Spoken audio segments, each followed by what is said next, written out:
What's up, guys? Paddy McDonald here, your host of Leaders with Heart, and today we're speaking with Simba Khaira. Now, Simba is a movement practitioner, a holistic health coach, and a fire performer. And what I love about the way Simba moves about in the world is that he prioritizes his vitality, meaning his fitness and his health physically, but also his emotional and spiritual health. And through this integrated sense of being in the world, he's able to radiate out all of these different expressions of who he is as a person. And you might have seen some of these, like the Netflix show that he starred in called Byron Baes.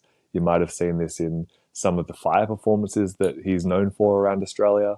Or you might have also seen his podcast out there called Vitality Secrets, which is a real leading conversation around the way to access this sense of vitality inside of all of us. And from a leadership perspective, it was powerful for me to acknowledge that looking after my own physical vitality is such a fundamental pillar that sometimes I neglect. And by neglecting this, I'm letting go of this opportunity to really bring the full power that's within myself into the way that I serve in the world. And so I think this is a really important conversation for anyone to really consider if this hasn't been a priority in your life, your physical health and vitality. I really encourage you to have a deep listen to this and apply anything that feels relevant. If you have any questions, reach out to either Simba or myself, and otherwise we'll speak soon. Much love. All right, Simba, we're here today in the studio again and super excited to drop into this conversation with you, brother. Yeah, man.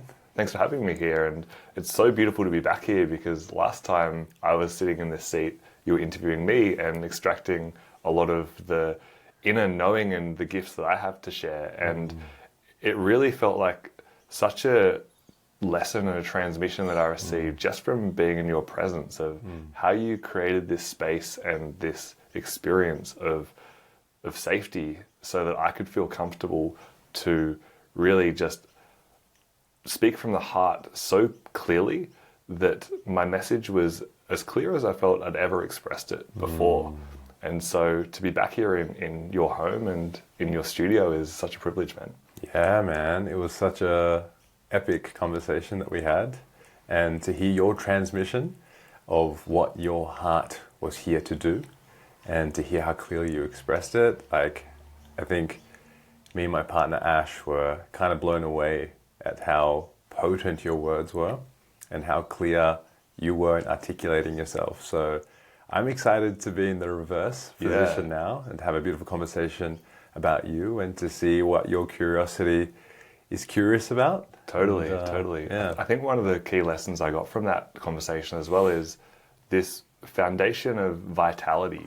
Your podcast is called Vitality Secrets. And it felt as though once we looked after the base of feeling good, feeling safe, being healthy, doing some practices that helped land that everything else followed. And so I think that's a great place for us to start this conversation because often in business we can try and go straight to the goal and do all of the actions in a very rapid manner without looking after the soil, so to speak, that the growth can organically sprout from. And it's something that I'd love to really dive into with you in this conversation is how big a role vitality plays for you and for everybody. Yeah, great question. Yeah, why did vitality actually come through for you as the name of the podcast and such a core thing for you to focus on? Yeah, the main part for me of vitality is on my personal journey of who I am. I started off getting into fitness quite young, right? I was in athletics. I was then transitioned into bodybuilding, into powerlifting, into strongman. And I thought I had a good idea of what fitness was.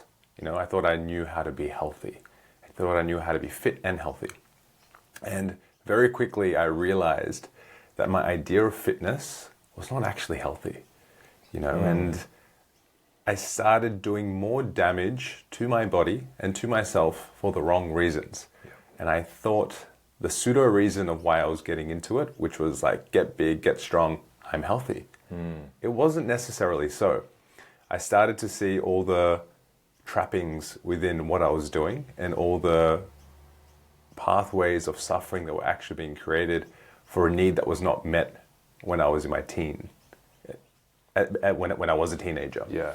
And that main need was a feeling of security within myself. And the lack of security I felt within me, the lack of strength I felt inside of myself, the externalized version of that was to get big muscles, get strong, lift really heavy weights, to think I could feel really powerful and strong within myself, which in hindsight is not necessarily bad, right?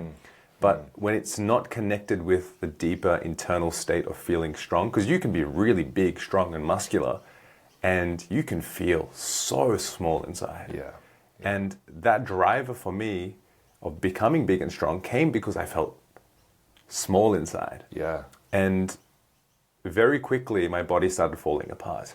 Yeah. When I started doing all the heavy weights, competing on stage as a bodybuilder, competing in competitions as a strongman athlete, my body started falling apart. My joints, my gut, everything started falling apart. And I was in bewilderment. I'm like, I'm healthy. I train. I'm doing all the right things. I'm so religious with all the things that I'm doing, but why am I falling apart? Yeah. It's because the inner me, the real me, was not being nourished. Yeah. I was externalizing everything. So the term vitality really clicked when I lost all my health doing the things that I thought were super healthy. And I think there's 3 tiers. There's fitness, there's health, and there's vitality. In order to be fit, you don't necessarily need to be healthy or vital. Yep. In order to be healthy, you need to be fit at least. And in order to be vital, you need to be both healthy and fit. And I think vitality for me is a quality of aliveness. It's the spark in the eye. It's the oozing of spirit through me, coursing through my body, ready to engage and play and love the world, but feeling so healthy and foundationally grounded in my body, feeling fit, feeling competent, feeling robust, resilient, feeling open. Yeah. All these things come together to provide this base level of vitality, which is this aliveness. It comes from the root word vitalis in Latin, which means of life. Okay. So Yeah. I want to be of life. I don't just want to be fit. I just don't want to be healthy. I might look healthy. I might have all the readings and the tests that say, you, Simba, you are healthy. Yeah. But why am I feeling flat? And why are my eyes not sparkling with magic? Yeah. That's vitality. That's what I want. Yeah, man. And you radiate vitality. And I think like it's so amazing to see the full spectrum of who you are as a human being as well, and to see all the ways that that vitality is expressing itself in the world. Like for anyone who is new to experiencing Simba, like just look on his Instagram and see some of the videos of how he's expressing through fire dancing or through performing, through being on Netflix shows, through doing all these different expressions of life that really radiate from that core sense of you being connected. Yeah. It's amazing to see, brother. It's super inspiring actually, because I know for myself, I'm someone who often places my physical vitality, my physical, even fitness at the bottom of the list. And when I'm busy, it's often the first thing that I forget.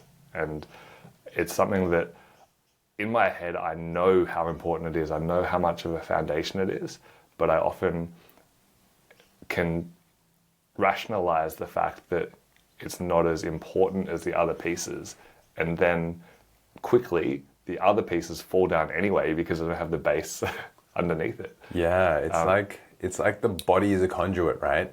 And the conduit is your spirit, and that spirit is your service.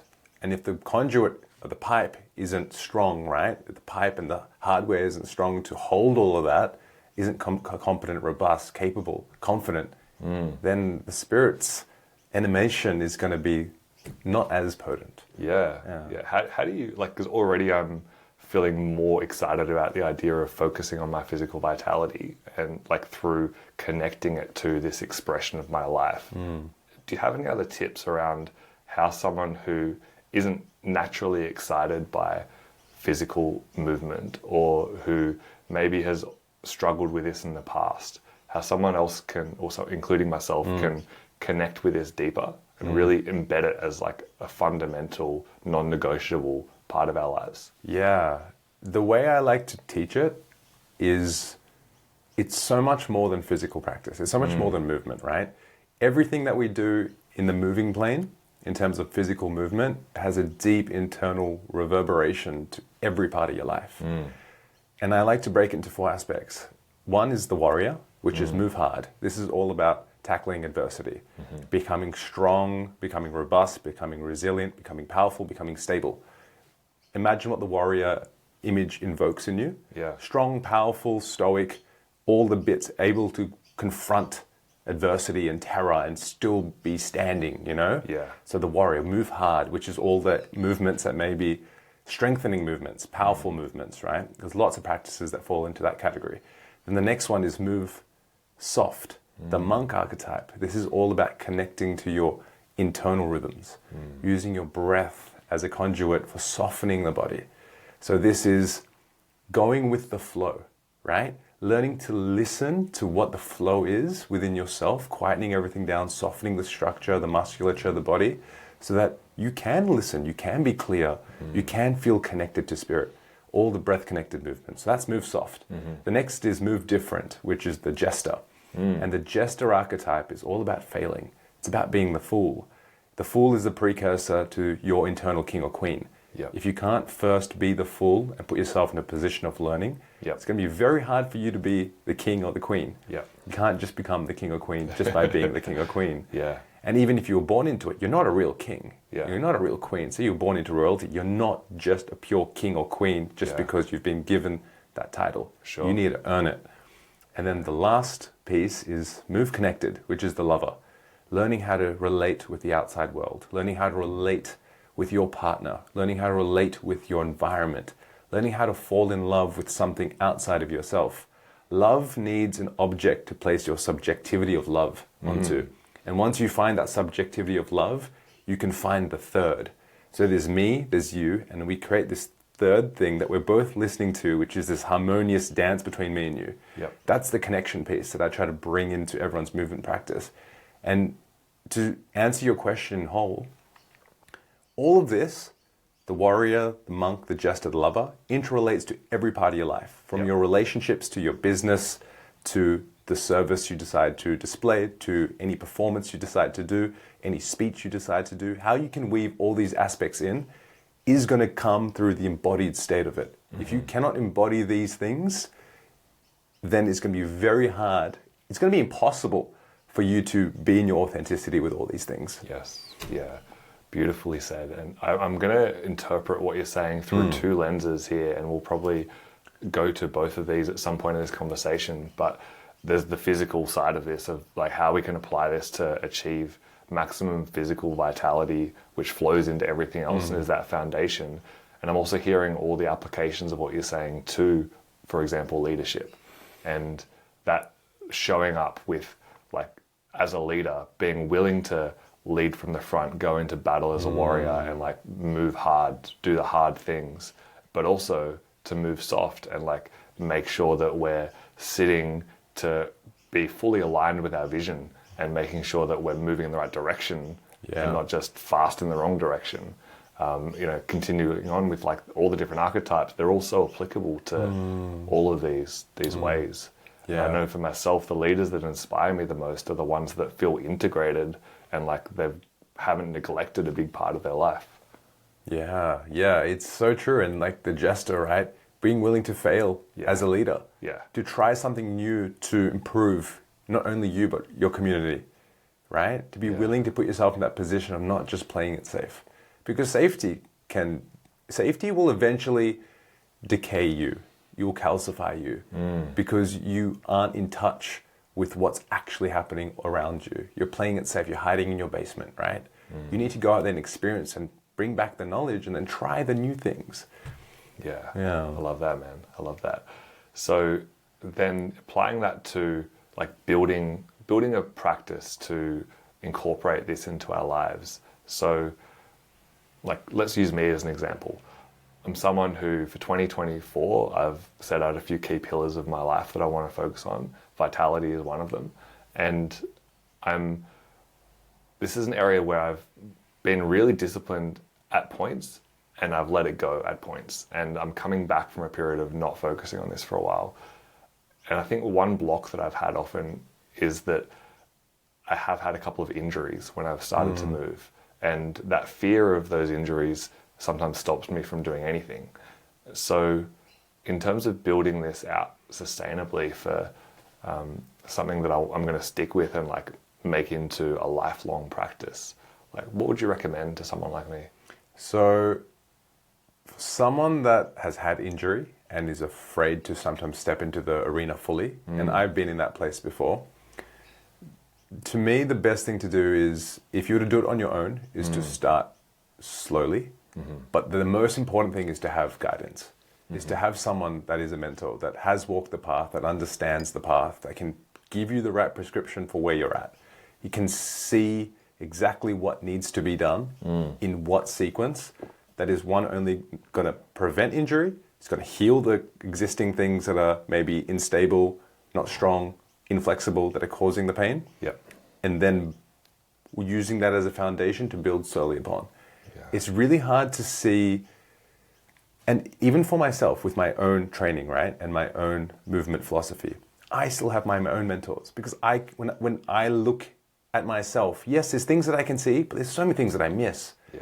I need people that have walked even a greater path than me to look at me and be like, this. And it's so easy to see.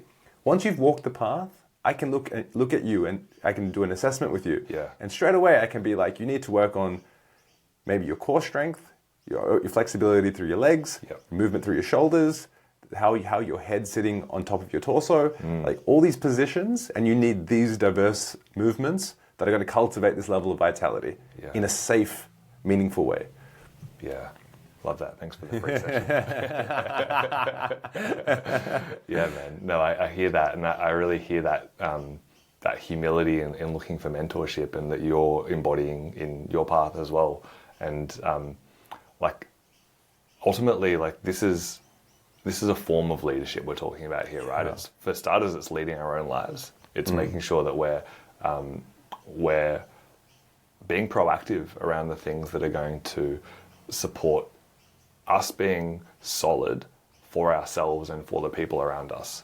Because if we crumble when we're needed the most, then we're not going to be able to serve in the way that we're here to. Yeah. And also, I hear this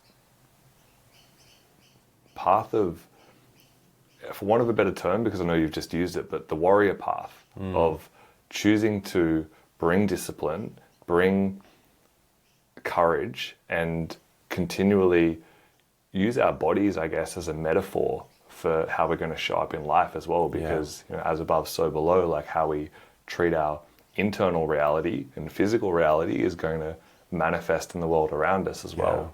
Yeah. So how have you seen that in your life and in the people you've worked with around like what can happen when people really focus on vitality and just the effects that maybe wouldn't necessarily be thought of initially? Yeah.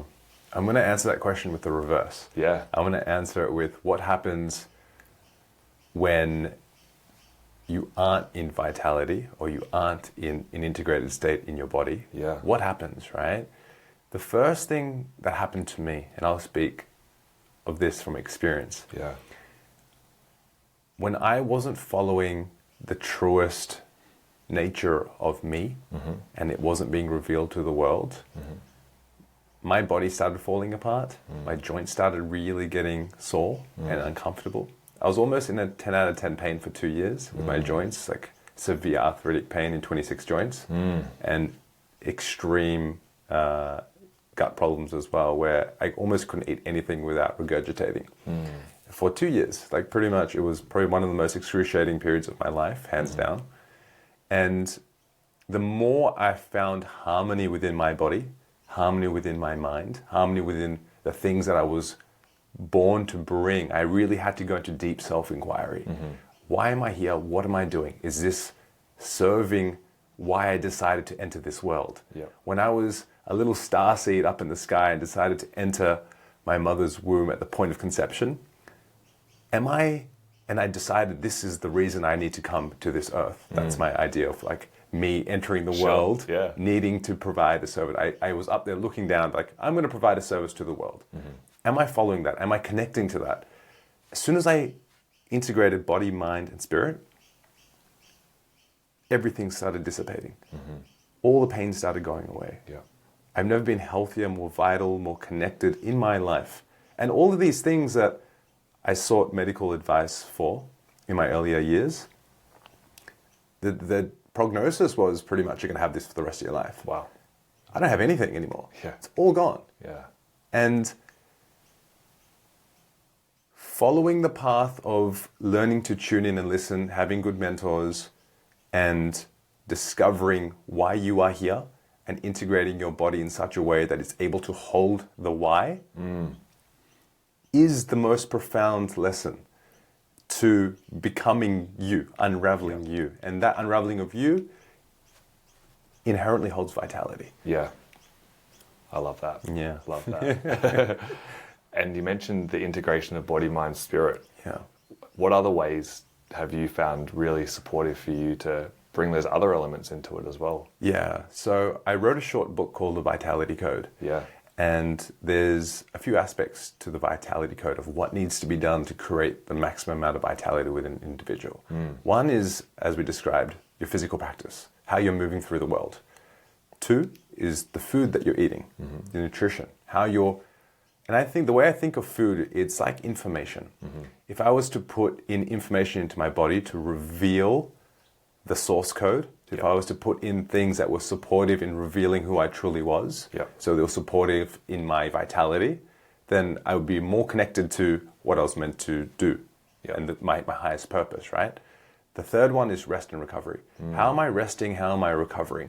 How am I connecting to stillness? How am I connecting to quietness? How am I connecting to self-inquiry? So that's the third aspect of vitality. The fourth one that I wrote about was play. How am I playing within the world? What are the things that are lighting me up? What are the things that are no outcome time? I'm not trying to find an outcome. I'm purely just in the state of wanting to explore, express, and have so much abundance of happy time. Yeah. What's that in my life, and how often am I connecting to that? And the fifth one is service. Yeah. How connected am I to service? How connected am I to the thing that I was born here to do, bring, share, gift? What are my gifts? So these 5 aspects, movement, nutrition, rest and recovery, and stillness, and play and service are my 5 ways of bringing forward the maximum amount of vitality within any individual. And it started with myself. Beautiful, man. Beautiful. How about for leaders specifically? Do you feel like people in leadership positions, like obviously still humans, still have the same physical functions that we're all going to need to work with, but do you feel like there's anything different or specific that needs to be focused on for someone who's holding that large amount of responsibility and who often might feel like they're being pulled in all different directions and also is really being looked to for inspiration and guidance? Yeah, it's a great question. And I feel from experience of working with quite a few people that are in really high leadership positions, cultivating enough internal energy, chi or life force, within yourself on a daily basis, so you have a surplus, so that when people need your energy or need you, you are able to give and provide and hold structure and support. I find when people are really depleted in their own internal life force energy, and their own stillness, so they can hear what is really needed in any moment, so in any meeting they step into, any position of decision making they step into. If they don't have a cultivated level of energy, vitality, and stillness within their body, it's going to be very hard to pass away what is the noise, what is the distraction, what is the emotion that is tugging on me, and what is the clear, true, most authentic or intention to create what the decision is going to end up rippling into. That stillness and that energy and that level of presence comes through the form of cultivation. It is the monk. It is the self-inquiry. It's the softness and channeling of working in and bringing energy into the body. Yeah. That's why a big prescription I use for people that are in high-powered positions that need a lot of focus, energy, and leadership is focusing really on their monk. Yeah. Focusing on how can they cultivate their inner chi, their inner energy, the inner life force, inner stillness, so they can make those easy decisions. And it could be as easy as spending 10, 15 minutes a day in deep presence, in meditation, with some Tai Chi, with some Qigong, with some internal martial arts, of just centering and zoning in. And then from there, of course, all the other pillars are just as important, but this seems to be the one that really does make a powerful shift within an individual. Yeah, I love that. Love that. Yeah. I'd love to hear you speak a bit about fire. Because I know how much it lights you up, and it's such a gift that you're sharing with the world. Can you just tell me, like, what does fire mean to you? Fire means transformation. Fire means talking to the ancestors. Fire means cutting through the darkness and shining your light bright. I feel my transmission when I'm spinning fire to an audience or a crowd, even by myself. One, I'm illuminating the world with my spirit, with my unique way of creating shapes and energy and connection, and the inspiration that I feel when I see the crowd's eyes light up, and the inspiration that I feel them receiving when they see me in pure flow. It's a moment where I feel like I'm almost creating a space where they are so connected to the element of fire, which is a moment of transformation, but it's also a moment of the ancestors, right? It's a moment of, like, when I was traveling through the tribes in Africa, which was last year, they spoke about the fire being so sacred, all of them, every tribe I went to. And the fire was a representation of their ancestors. Wow. Every single ancestor that ever lived was in the fire. Wow. And it was in that safety, that's why they created a fire when they were ever sick, ill, or in pain or suffering. And they would sit with their ancestors. It would be like sitting alone by the fire was not alone. Yeah. By the fire, you were surrounded by every single ancestor that had ever lived, and they were all with you. And that was the portal. That was like the mirror. That was like the place you would enter. That's the place they could come out of and hold you. Yeah. So that connection with fire, to me, is such a strong place of me feeling held by all my ancestors. And when people are witnessing that, it's like the exact same transmission that I'm feeling, they are feeling. They are feeling held and inspired. And whatever they're trying to move or transform or transmute within their life is possible because they have so much support. I love that. And speaking to ancestors, like, what does that connection do for you? You mentioned the word support at the end, and that resonates for me. I had goosebumps you sharing that, by the way. That's really special. But what is why should someone even care about connecting with their ancestors? This might be new for some people. What does bringing that element into your life do for you? It allows me to see the bigger picture. You know, it allows me to feel the bigger picture. I'm a product of evolution, right? I'm a product of every single ancestor having successfully reproduced to create me. Yeah. And all their trials, their sufferings, their tribulations, all their pains, all their joys, all their successes, all their failures are encoded in my very being, in my cells, right? And when I connect to them, I feel the gravitas of who I am. It's like I am the entire amalgamation of every brother, sister, auntie, uncle, father, mother, all of it mixed together. And whatever they did in their life is now sitting with me, and it is a chance for me to further their work, right? I'm furthering their service. I'm furthering their work. I'm healing their pain. I'm healing their suffering. I'm succeeding on their failures. And so will my children. Yeah. They will feel my very essence within them, and they will take on my work. They will take on my loves, sufferings, pains, and they will also find their own within it all. Yeah. And they may also take on their loves, pains, and sufferings and journeying of their great grandmothers or grandfathers. So I feel the gravitas of it all, and I'm like, whoa, this is incredible. I've got my great grandmother's nose, and my grandfather's eyes, and like the skin and maybe the temperament of another ancestor. I am literally a piece by piece construction of them all. And wow, what reverence. Wow, what a special moment in time to acknowledge that and feel that, and to know they're all with me. Physically, scientifically, they're all with me. But then internally, they're all with me. All their spirits are with me, and their DNA is an amalgamation of all of my DNA. So I love that, man. So beautiful. I definitely resonate 100% with that. And I think for anyone that this kind of concept is new for, what I'd love to point out here is that whether or not you believe that, like, you can hear and see how it lights Simba up to connect to that.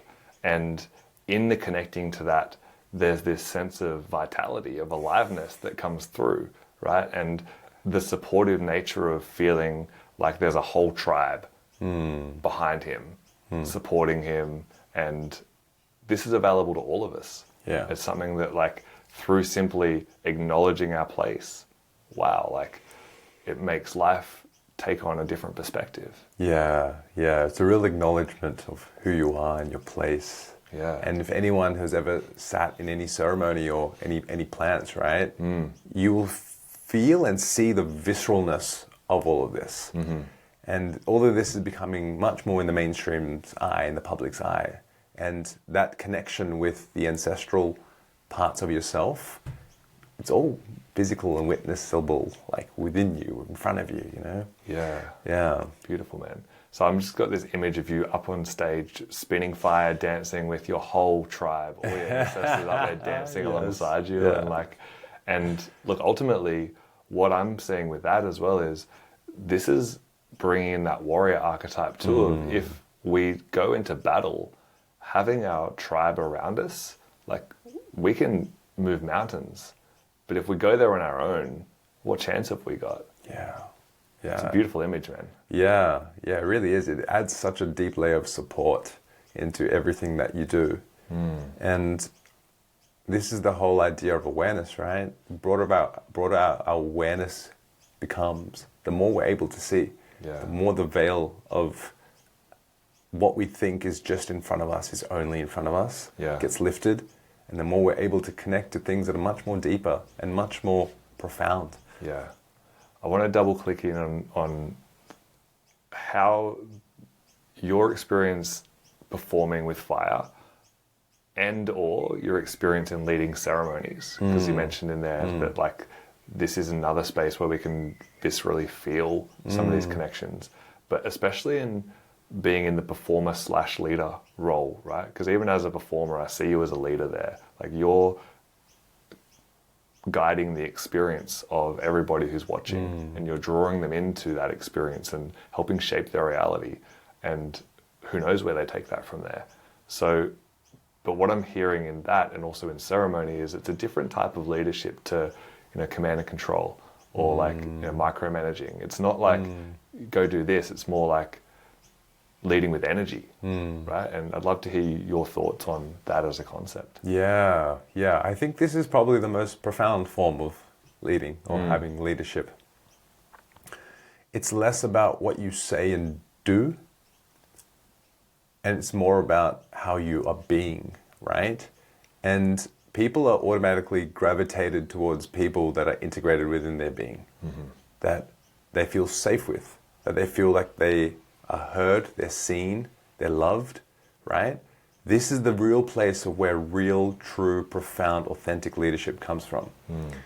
If you're saying the things and not being the things, or you're doing the things and not being the things, there's going to be a very clear mismatch. Humans are so good at spotting the bullshit. They are amazing, but they're also amazing at putting that bullshit and putting it somewhere where they can't see it because it just serves the current moment. Yep. You'll see a lot of employees just do what their manager says purely because they're taking the bullshit that they see, hiding it behind their back, and just saying yes because it pays them their wage and it creates less conflict. But they're not inspired by their manager. Yeah. They're not inspired. They're not looking up to their manager as a real leader. They're not loved by their leader. The word respect is coming up. Yeah. They're not respected by their manager. And I'm sure there's managers that are incredible, that are embodied in their being and are fully able to drop into that place that we're describing. But yeah, I feel like that energy that can be weaved, and you see this within ceremony. As soon, if you're sitting in a ceremony, which is a plant ceremony, or any ceremony, right?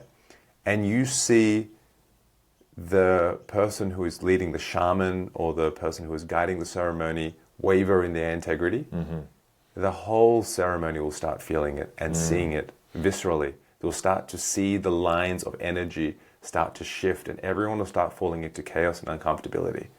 But as soon, if the maintenance of integrity and truth and love is so strong within the person that is guiding the ceremony, the container that is being held is so safe for them to go into the deepest parts of themselves and journey and know they're going to come back out feeling great. Yeah, that's beautiful, man. And I do feel like we could replace the word ceremony with business. Yes. Or, just any mission that people are on together as a team. Yeah. And I fully resonate with that from my experience with leadership, that ultimately, like, how the leadership team, and especially, the core leaders within that, are holding themselves and bringing that sense of stability, groundedness, confidence, but grounded confidence. It's something that people, gravitate to like a rock. Yeah. Because it's safe. And it's like, cool, even if we're facing like people think of whatever leader in the world, like whoever people gravitate to, but let's say someone like Elon Musk, like he does have all these other things going on as well, but he's so solid in his vision. Yeah. It's like, whatever happens, he's still going that way. Yeah. Even if he's going there by himself, he's still going there. And everyone else is like, oh, maybe I'll come too. Yeah. So Yeah. It's like he believes in it so strongly that it's hard not to believe in it yourself. Yeah. Because a lot of people don't fully believe in a lot of parts of what they're doing. Not in their fullest essence, right? But when they see someone believing so strongly without a smallest piece of doubt, they're just 1,000% believing, they're like, that person knows something. They feel something that I don't feel.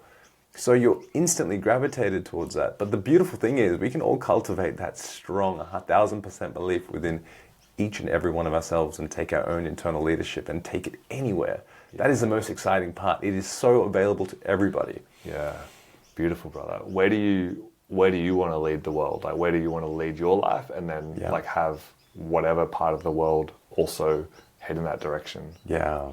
I want people to be so connected to health and vitality that they can do anything. Yeah. I just want them to be such in a place of freedom of suffering, physically, mentally, and emotionally.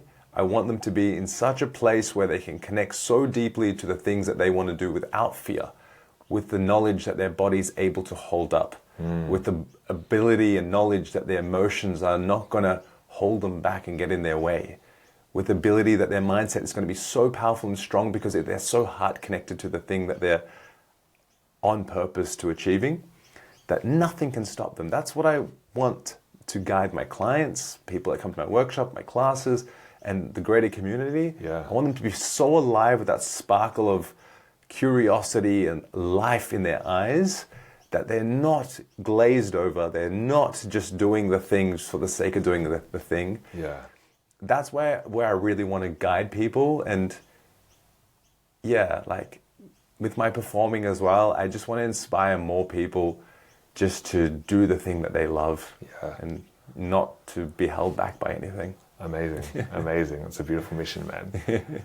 In this moment right now, is there a way that we could help people take that first step towards tuning in to what that direction is? And like happy to sort of tune into this together if that Yeah. is how this flows. But do you have any kind of like practical next steps, or even like in this moment, if people were to close their eyes listening to this and just actually feel into what to do next, Yeah. where would you take this? Yeah, I would say let's start with the body, right? If we just close our eyes and we think about the image of the warrior, the image of the monk sitting on top of a mountain, fully connected to spirit, then we think of the image of the jester tripping over, laughing, falling, but a seed of growth in his palm of his hand growing, right? And if we think of the lover fully in flow and connection with the outside world, with other people, with their lover. So if we hold all four of these images, right? The warrior, the monk, the jester, and the lover. And we were to drop any veil of illusion by just breathing in and breathing out really gently.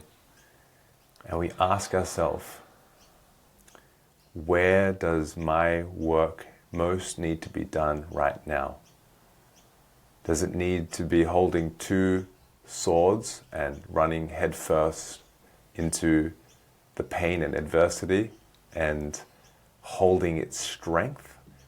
Does it need to be fully in stillness, connecting to the realization and understanding of why I'm here and what I'm doing, and filling up my cup energetically, like the monk on top of the mountain, so connected? Or does it need to be in a classroom, in a hall, in a workshop, with a mentor, tripping over, falling, laughing at your own fumblings, and having this beautiful seed of a plant growing in your hand? Or does it need to be in connection with a community, with another individual, learning how to relate socially, learning how to love another? If you just hold all these four ideas in your head and ask yourself with the most amount of honesty and authenticity, which part of this imagery needs the most work? Which archetype needs the most work? And that's the beautiful first step. Yeah, I really love that, man. I really love that. Getting some clarity for myself as well. What I do love about that, though, is this, it's not a one-size-fits-all approach. And I know that sometimes with advice giving, there's often this sense of like, this is the way. And if you don't follow this, then you're going to getting it wrong. But ultimately, yeah, like everyone's in a different place. Everyone's a different being. And there's different prescriptions required. Yeah, a beautiful quote from the Tao Te Ching. This is the way, always other way.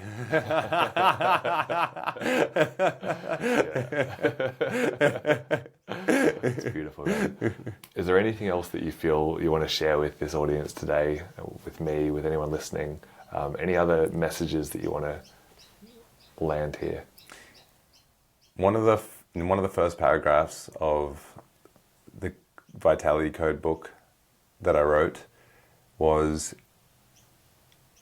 in one form or another, whether through purity or distortion, we are all just trying to find deeper levels of connection and love. Whether it be a pure form where we're actually falling in love and like dancing with love, or we're doing something to accumulate the most amount of money and get the new car.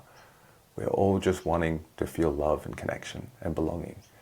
Like either way, through a pure form or through maybe a little bit more of a distorted form, it's the same thing. Everything is underlying, is the same thing. We want to belong, we want to connect, we want to feel loved, we want to feel seen, we want to feel like we can see. Yeah. Amazing. Powerful, brother. Thank you so much for the conversation, and we'll link to the ways you can connect with Simba in the show notes. So check Simba out and connect with him on the Vitality Secrets podcast. Come to some of his events that are happening around Melbourne, and we'll also show the other ways you can work with him as a movement practitioner and holistic health coach. But it's been such a pleasure having this conversation with you, bro, and just really, really grateful to have you in my life. You're such an inspiration as a man, as a human being, and really excited to continue to deepen our friendship. Likewise, man. Straight back at you. And thank you so much for having me on your podcast. Much love, bro. Much love. Thanks for listening to Leaders with Heart. We appreciate you being here and helping us spread this mission of seeing the world led by inspiring leaders who are living from their heart and fulfilling those around them to bring the world into a place of harmony and peace. And through our work at Leaders with Heart, we're also engaging in coaching with leaders and organizations across the world. So if you'd like some support in that space, reach out via the website, leaderswithheart.com.au, or the links in the show notes. And if that's not your journey and you just want to continue to connect with this vision through listening to this podcast, we massively appreciate you too. You can also share the episode, like, comment, subscribe, leave a review, all the things. And myself and the guest appreciate you massively for supporting this mission. Thank you and have a beautiful week, and we'll see you soon.